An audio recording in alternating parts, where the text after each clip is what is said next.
Hello, everybody. It's July the 14th, 2025. I'm a solo kind of person, and that's not always by my design, but that's just the way my life is.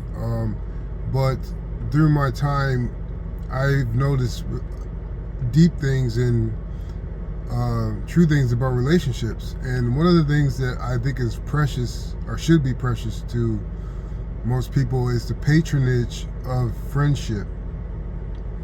Now, I've been the good person in a friendship, and I've been the bad person in friendships before. And only the bad person when I wasn't conscious of my autonomy and the weights of my decisions and words. Once I learned that, it's easy to be a good friend. It comes naturally. But the patronage of friendship, I've learned, is that a lot of people will tell you that when you're the friend in a one-sided relationship, where you're the one always giving and giving and giving to your detriment, to your waste of time, to your setbacks, because of the friend that isn't reciprocating, they tell you to leave them alone. And yes, I would agree with that. But I've been the friend in that situation that gives and didn't get anything back, and I've learned massive things. It wasn't like I wasn't conscious of them being absent for me and not showing up for me, but I continued to give and give and give freely because it made me feel better. It made me feel like this is what I want for me. I'm not going to ask for it, but I'm going to give it because that's how important it is to me. And what happens with these friendships anyway is that person is going to be pushed out of your life eventually, because a one-sided relationship won't sustain, because either they feel guilty, or it could be a spiritual circumstance where they're just removed from your life. Maybe you move away, maybe they move away, maybe they find a friend group that takes all their time and you're left alone. So I wouldn't feel bad about that. That's just a natural removal of those friends from your life, because if you keep on giving and giving, that spiritual dynamic is going to heal you if you stay true and honest, and it's going to teach them or remove them. So that's the good thing about it. And also the patronage of friendship, it teaches you so many deep lessons about relationships. It teaches you about responsibility, which can be taught to you by being there for somebody when it's inconvenient for you, or being there for somebody when you are going through pain and suffering, and finding that healing others heals yourself. And this may be karmic, or this may just be a natural occurrence in life on Earth, but that's just how it works. And just the learning about relationships,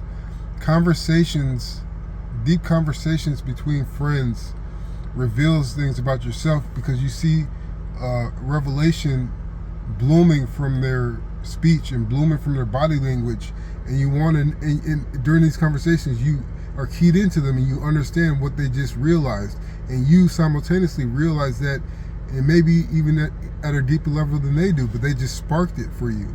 So deep conversations with friends is food for the soul many times. And then you get to learn that when you try to force deep conversations, they dry up.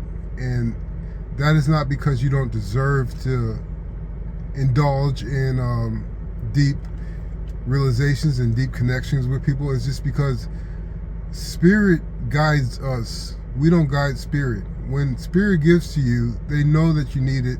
They know when you need it and how you need it. But when you try to